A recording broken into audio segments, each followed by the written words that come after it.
নমস্কার সবাইকে, welcome to my blog. আশা করছি আপনারা সকলে খুব ভালো আছেন। আর আমিও কিন্তু খুব ভালো আছি। এই তো সকাল সকাল রান্নাঘরে গিয়েই দেখি যে বাবা মানে আমার শ্বশুরমশাই আর কি তরকারি পাত্রটা কেটে রেখেছেন।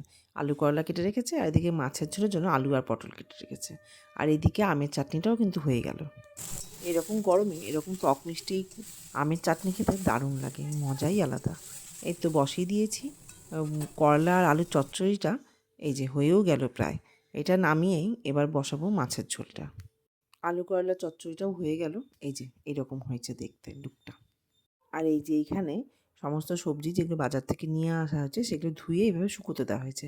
শুকোনোর পর তারপরে আলু ছাড়া বাকি সবজিগুলো ফ্রিজে উঠবে। আর এই যে মাছ এখানে ধুয়ে পরিষ্কার করে রাখা আছে। এই চিংড়ি মাছটা হবে সকালের জন্য, মানে দুপুরের জন্য। আর রাত্রের জন্য হবে ওই কাটা মাছটা। চিংড়ি মাছটার জন্য আলু কেটে নিয়েছি। এই যে চিংড়ি মাছগুলো ভাজতে দিয়ে দিলাম। এইবারে চিংড়ি মাছগুলো ভেজে ভেজে একটু তুলে নেব। আমি আবার আজকে শুধু চিংড়ি মাছটাই রান্না করবো। রাত্রের ওই কাটা মাছটা এখন আর আমি রান্না করবো না। এই তো চিংড়ি মাছগুলো ভাজা হয়েই গেল। এবার আলুগুলো ভাজতে দিলাম। তবে চিংড়ি মাছটা না আমি একটু আজকে অন্যরকমভাবে করবো তাই ভাবছি। দেখুন তো আপনাদের পছন্দ হয় কি না। সাধারণত সবাই চিংড়ি মাছের মালাইকারি করে, তা আমি চিংড়ি মাছের মালাইকারি করছি না। এখানে মশলার মধ্যে আমি একটু দই দিয়ে গুলে নিচ্ছি, মানে এখানে আদা বাটা আর ধনে বাটা আছে, তার মধ্যে একটু দই দিয়ে, টক দই দিয়ে একটু ভালো করে মিশিয়ে নিলাম। আর এখানে পেঁয়াজ বাটা একটু শর্টকাটে করবো বলেই, মানে আলুটা ভেজে তারপরে পেঁয়াজটা ভাজলে ভালো হতো, কিন্তু আমি ওই শর্টকাটে একটু তাড়াতাড়ি করবো বলে কখনো কখনো এরকম করে নিই। শর্টকাটে করবো বলেই আলু ভাজতে ভাজতে পেঁয়াজটাও দিয়ে দিলাম, একসাথেই ভাজা হয়ে যাবে।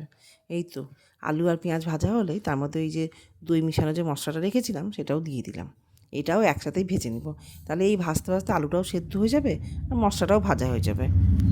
এরকম মাঝে মাঝে শর্টকাট নিয়ম আমি করে থাকি, তাতে একটু সুবিধে হয়, একটু কাজের থেকে একটু সময় বাঁচে। এবার নুন আর এবং হলুদ দিয়ে এবার কষিয়ে নিচ্ছি। এই যে বললাম না চিংড়ি মাছটা একটু অন্যরকম প্রক্রিয়া করবো। এখানে একটু অল্প পরিমাণে একটু গুঁড়ো দুধ নিয়েছি আর একটু সামান্য গরম জল দিয়ে সেটাকে গুলে নিচ্ছি।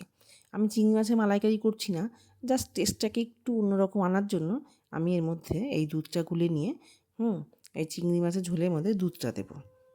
তাতে করে কি হবে, চিংড়ি মাছের মালাইকারি হবে না ঠিকই, কিন্তু ওই টেস্টটা একটু অন্যরকম হয়, মানে একদম পেঁয়াজ বাটা ঝোল যেমন হয় ঠিক তেমনটা হয় না, খেতে একটু অন্যরকম লাগে।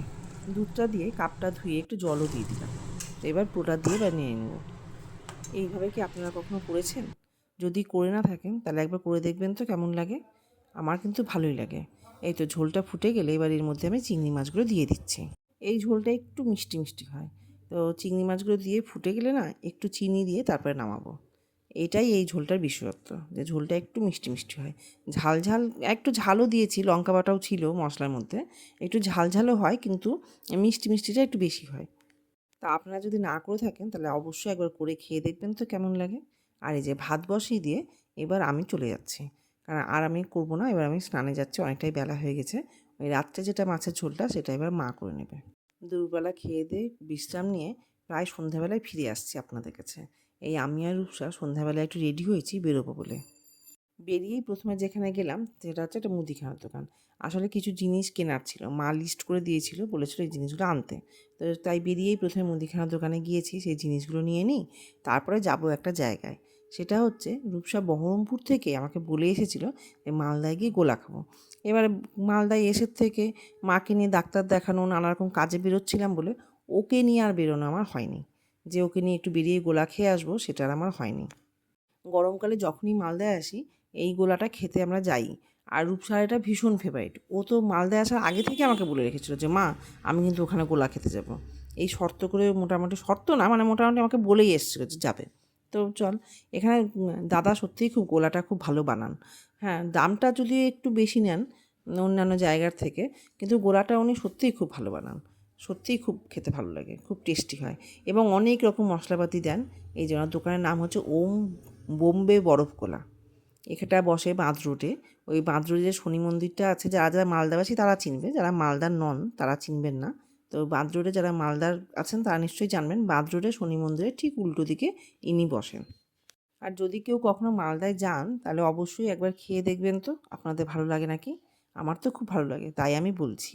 তা আপনারা একবার খেয়ে এসে দেখতে পারেন এবং আমাকে জানাবেন যদি খান যে কেমন লাগলো আপনাদের। অবশ্যই জানাবেন। আর এই বুধবার দিন ভীষণ গরম পড়েছিল, তাই এই গরমের মধ্যে গোলাটা খেতে কিন্তু সত্যিই অপূর্ব লাগছিল। গোলা খাওয়ার পর আমার ছিল আর এক জায়গায় যাওয়ার, মায়ের একটা ওষুধ নিতে হতো।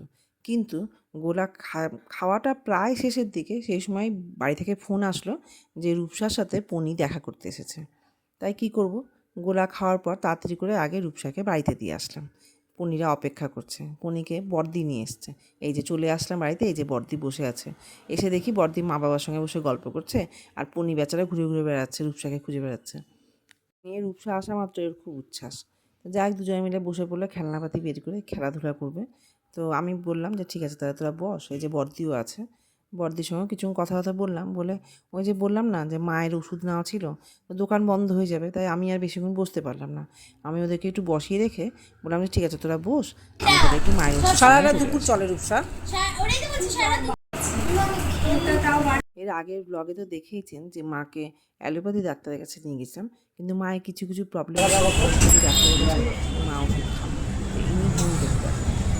তো ওনার কাছ থেকে ওষুধের নামটা লিখিয়ে নিয়ে চলে আসলাম হোমিওপ্যাথি দোকানে, হোমিওপ্যাথি ওষুধ। এবার ওষুধটা নিয়ে যাবো আর একটা কোথায় যাবো বলুন তো, যে ফোন এসেছে বললাম খাওয়াবো, আবার ওগুলাই খেতে মালদার বিখ্যাত দোকান গৌরব। যা যা মালদার আসি তারা তো অবশ্যই জানবেন, গৌরবের নাম জানবেন না এরকম কেউ হবে না। তো স্বাভাবিকভাবে চলে আসলাম গৌরব থেকে। পনি আর রূপসার জন্য নিলাম মোগলাই, আর আমি বাবা মা সবার জন্য নিলাম এগরোল। বড়দি খায় না, বড়দি ভেজিটেরিয়ান। বড়দিকে অনেকবারই জিজ্ঞাসা করলাম যে মিষ্টি বা আইসক্রিম কিছু খাবি, তো ও কিছু খাবে না, তাই ওর জন্য কিছু নিতেও পারলাম না। তো ওই সব নিয়েই চলে আসলাম। তুই আলাদা করে যেখানে শিখিস সেটা না, যেটা তোর স্কুলের। আমার ফিরতে ফিরতে না অনেকটাই রাত্রি হয়ে গেছিলো। আসলে গৌরবে না অনেকটাই দেরি করে দিয়েছিল, তো এসেই তাই জন্য তাড়াতাড়ি ওদেরকে খেতেটা দিয়ে দিলাম।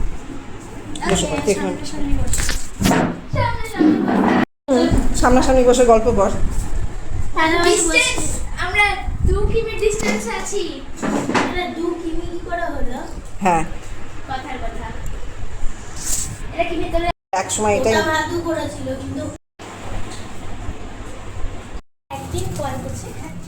আমি শীতকালে আমাদের অ্যানুয়াল জেনারেশন হয়ে গেছে, শীতকালে কল করছে। হ্যাঁ, তো কি হয়, আমি সন্ধ্যাবেলা সব ওই লাইটটা জ্বালিয়ে দাও পাশে। না হ্যাঁ আসছি, আমি একটু এগিয়ে আসছি। আমি একটু এগিয়ে আসছি। হ্যাঁ যাই। পনি tata, bye, good night. Buddy good night, আবার আসবে। হ্যাঁ হ্যাঁ হ্যাঁ, চলো বডি এসো। যত্ন এসো। হ্যাঁ এটা কি আসবে সেট? না গো সেট না, আসছি। আগে তাও মাঝে মাঝে না, আসতে দেখতে একই রকম।